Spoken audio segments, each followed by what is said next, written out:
जनसेवेच्या माध्यमातून आपल्याला उत्तर द्यायचं आहे, हा साधारणतः त्यामधला सार होता. आज काही राजकीय ठराव देखील कार्यकारिणीत झाले, त्यात कोणते राजकीय ठराव प्रामुख्याने होते?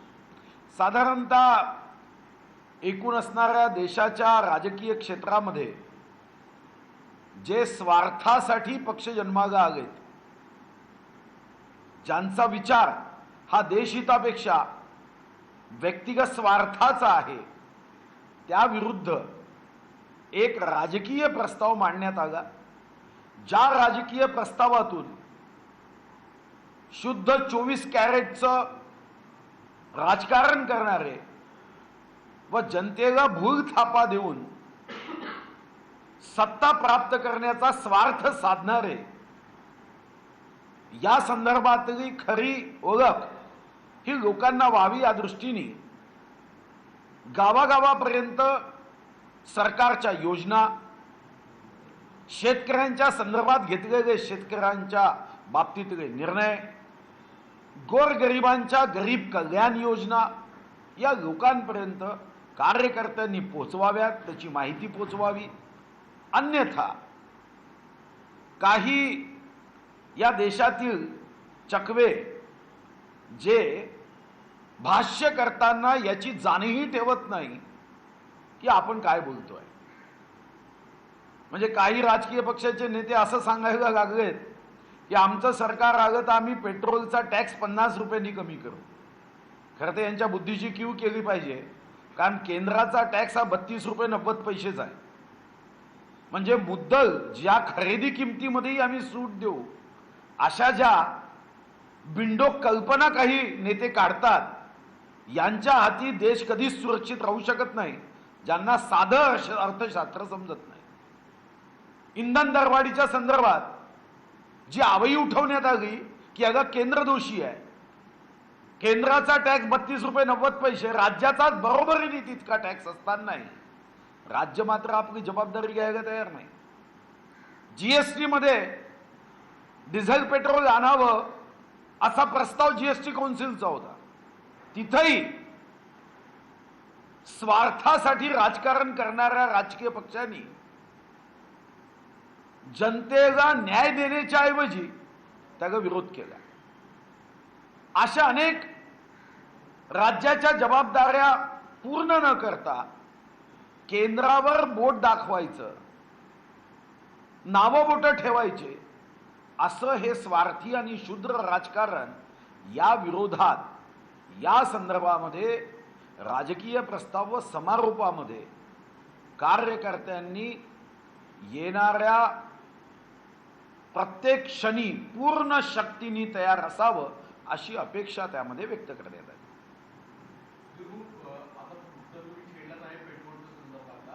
राज्याचे मुख्यमंत्री होतात, आता जो दावा केला जातो तो अजित पवारांच्या कार्यालयाकडून की आताची आर्थिक परिस्थिती पाहता केंद्र सरकारप्रमाणे निर्णय घेणे योग्य नाही ठरतात, तर तुमचं काय मत आहे? पेट्रोल दर केंद्र सरकारने 5 आणि 10 रुपये डिझेल पेट्रोलचे कमी केलेले आहेत, त्या अनुषंगाने राज्य सरकारने सुद्धा काय करावं? ही सुपीक डोक्यातून नापीक युक्तिवाद आहे. आत्ता देशामध्ये अनेक राज्यांनी, ज्या राज्याला महाराष्ट्रासारखी आर्थिक शक्तिशाली परंपरा नाही, ज्यांचं अर्थकारण हे अतिशय नाजूक आहे, त्यांनी पेट्रोल डिझेलचे भाव कमी केले. आणि मला हा युक्तिवाद यासाठी पटत नाही की कोरोना महामारीमध्ये, वैश्विक महामारीमध्ये जीएसटी हा 50% राज्याला येतो आणि 50% केंद्राला जातो. म्हणजे या कोरोनाच्या वैश्विक महामारीमध्ये राज्याच्या तिजोरीवर ताण आला आणि केंद्राची तिजोरी मात्र आबाद झाली, सुजगाम सुफगाम झाली. या दोन सरकारमधला फरक एवढाच आहे, एक लढवय्या नेतृत्व आहे आणि दुसरीकडे रडकं नेतृत्व आहे. एक लढणारं नेतृत्व आहे जनहितासाठी आणि दुसरीकडे रडणारं नेतृत्व आहे. आणि म्हणून हे दुर्दैव आहे महाराष्ट्राचं की महाराष्ट्रामध्ये बैमानीच्या आधारावर आलेलं सरकार, ज्यांनी असा शॉर्टकट आणला की पहिल्यांदा भारतीय जनता पार्टीसोबत युती केली आणि नंतर शॉर्टकट मारत खुर्चीच्या प्रेमापोटी ते जनतेशी सुद्धा तशीच बैमानी करत जनतेच्या भावनेशी प्रतारणा करताय. मी स्वतः अर्थमंत्री असताना तीनदा पेट्रोल डिझेलचे दर कमी केले. तो अधिकार राज्याला आहे. म्हणजे एकीकडे जीएसटी जायचं नाही आणि तुम्हाला जनतेची चिंता आहे, जनतेला जो त्रास सहन करावा लागतो त्याची चिंता आहे की तुम्हाला फक्त आणि फक्त तिजोरीची चिंता आहे. या संदर्भामध्ये अनेक राज्यांनी इंधन दरवाढ मागे घेतली. आज गुजरातपेक्षा महाराष्ट्राचे इंधन दर हे 12 रुपये 15 रुपयांनी जास्त आहे. महाराष्ट्राने ताबडतोब इंधनाच्या या करामध्ये सूट दिली पाहिजे. केंद्र सरकारच्या बरोबरीने राज्याचा कर आहे. अन्यथा भारतीय जनता पार्टी या अधिवेशनामध्ये या सरकारला आकडेवारी सहित, उत्पन्नासहित सरकारला जाब विचारल्याशिवाय राहणार नाही. सर, हिंदी में एक बात बताइए, जो पुरुष ड्रग्स पार्टी यूनिट को लेकर विवाद चल रहा है उसमें मोहित कंबोज की तरफ से दावा किया गया कि नवाब मलिक सुनील पाटिल के साथ में होटल में मीटिंग करते रहे हैं. आज एक और मंत्री का नाम सामने आया, असलम शेख का, उनके कॉल रिकॉर्ड की जांच की मांग की गई है. लेकिन नवाब मलिक ये कह रहे हैं कि मंत्रियों को या फिर वीआईपी लोगों के बच्चों को फंसाने के लिए ट्रैप लगाया गया. देखो, एक गंभीर विषय को हमने अपने राजनीतिक स्वार्थ के लिए डाइल्यूट कर दिया. इस देश के सामने ड्रग्स माफिया को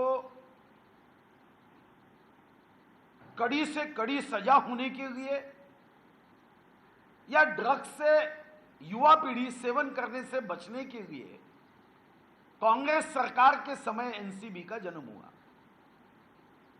अब एनसीबी के अधिकारी अगर कोई एक्शन करते हैं, कार्रवाई करते हैं, उसमें अगर आपको लगता है कुछ त्रुटियां है तो आप तो मंत्री हो भाई, आप आपके सरकार के माध्यम से सही दिशा दे सकते हो. या मंत्री के नाते राजभवन में जाके राज्यपाल महोदय के माध्यम से शपथ लेते समय आपको अगर कोई जानकारी है तो वो जानकारी सही और संबंधित व्यक्ति तक पहुंचाने की जिम्मेदारी आपके पास है. यह एक ऐसा ड्रग्स में विकृत खेल शुरू हो गया है.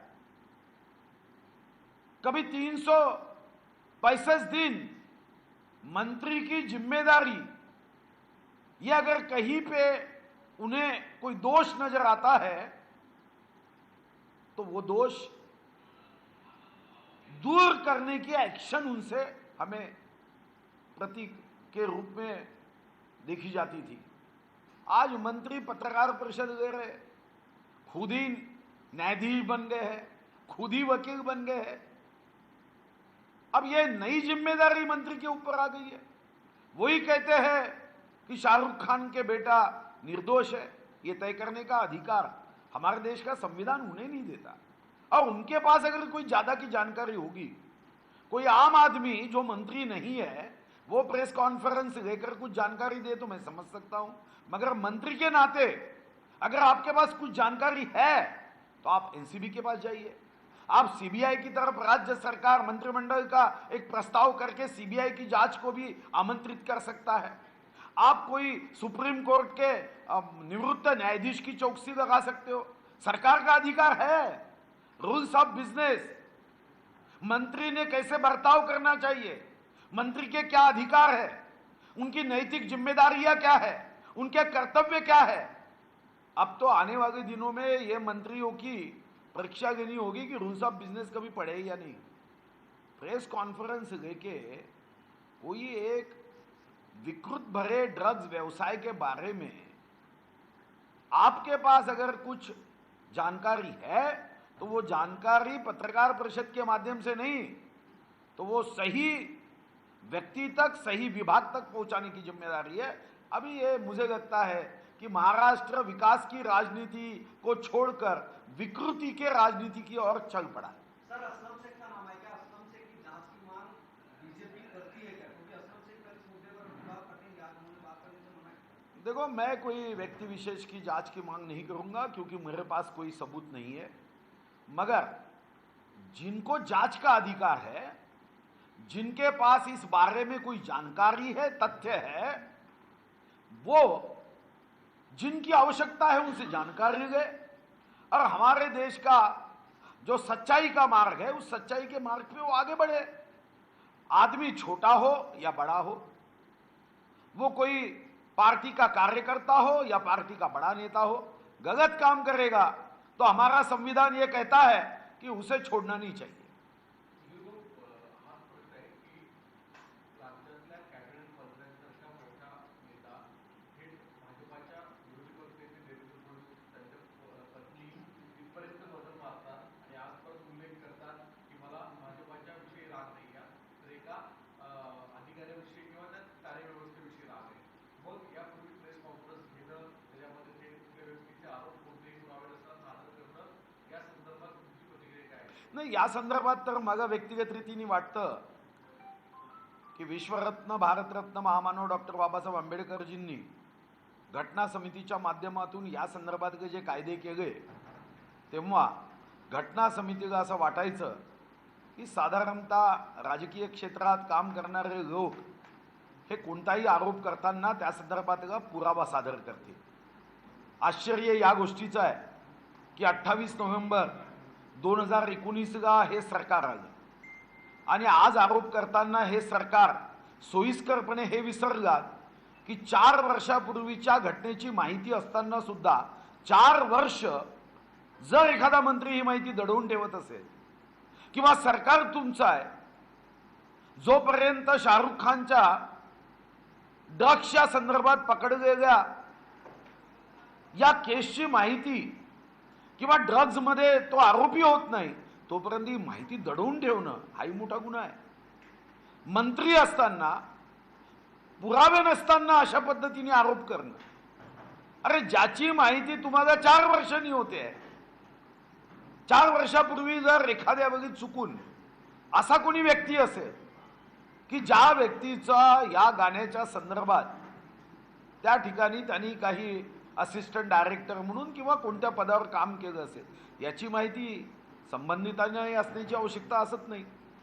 आणि महत्त्वाचं त्याला अटक करताना हीच भावना होती की कोण कोणाच्या गाण्याचा असिस्टंट डायरेक्टर आहे महत्त्वाचं नाही, जर चुकीचं असेल तर त्याला संविधानाच्या चापकानी फोडून काढलं पाहिजे। मग त्याला फोडून काढताना कोणीच अशा पत्रकार परिषदा घेतल्या नाही, पण शाहरुख खानच्या मुलाच्या संदर्भात मात्र पत्रकार परिषदा का घेतल्या जातात? काय हा आंतरराष्ट्रीय कटाचा तर भाग नाही, याचीही चौकशी आता करण्याची आवश्यकता आहे। जर तो ड्रग्स पेडगर आज जेलमध्ये आहे, एका तरी व्यक्तीने पत्रकार परिषद घेतली? कारण यामध्ये अशा पद्धतीने अडथळे निर्माण करणं हाच या गुन्ह्यामधला एक दंड आहे, चूक आहे। आणि या गुन्ह्यामध्ये चौकशी करताना चौकशी प्रभावित होईल असं वक्तव्य जर एखादा मंत्री करत असेल तर हे तर आश्चर्यजनक आहे। सर, एक आखिरी सवाल, शाहरुख खान इस पूरे मामले पर चुप्पी बनाए हुए हैं, बेटे की गिरफ्तारी हुई, जेल में रहे, जेल से रिहा हो गए, लेकिन अभी तक शाहरुख खान की तरफ से कोई भी बात सामने नहीं आई है। वहीं दूसरी तरफ उनकी मैनेजर के जरिए मिलकर बाकायदा पैसे की लेन देन डील करने की बात सामने आई। आपको लगता है कि शाहरुख खान को भी इस पूरे मामले में अपना मुंह खोलने की जरूरत है? नहीं, मुझे लगता नहीं। वो आरोपी है, अगर मुंह खोलना भी है तो कोर्ट में जाकर अपनी बाजू रखे, कोई आवश्यकता नहीं है। क्योंकि हमारे यहाँ पे 70,000 कोटी से ज़्यादा हम न्याय व्यवस्था पे इसलिए खर्च करते हैं कि आप आपकी बाजू न्यायालय में जाके रख सके। आप न्यायाधीशों पे निर्णय करते समय कुछ प्रभाव हो ऐसे वक्तव्य करने की कोई आवश्यकता नहीं है। आप मोदी जी से विचारों का विरोध करो, मगर मोदी जी से एक बात सीखनी चाहिए, सीबीआई ने 9 घंटा तक उनकी चौकसी की, कोई शब्द उन्होंने नहीं कहे, कोई नहीं कहा। उन्होंने कहा जांच एजेंसी है, जो प्रश्न वो पूछेंगे उसका जवाब मैं दूंगा, उन्होंने जवाब दिए। मगर ऐसी बात कभी नहीं कही है राजनीति है। उन्होंने कहा कि सच को कोई डर नहीं होता, और इसलिए माननीय मोदी जी से ये सीखने की बात है, चाहे विचारों के आप विरोध करो, ये रोते ही रहते हैं, हमेशा रोते रहते हैं, समझ में नहीं आता।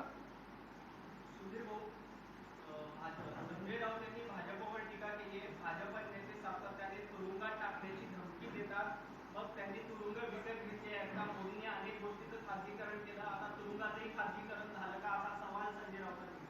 मला असं वाटतं की त्यांच्या प्रश्नाचं उत्तर देण्याची भाजपला जबाबदारी नाही, भाजपा जनतेच्या प्रश्नाचं उत्तर देईल. त्यांच्या प्रश्नाचं काय उत्तर देणार आहे?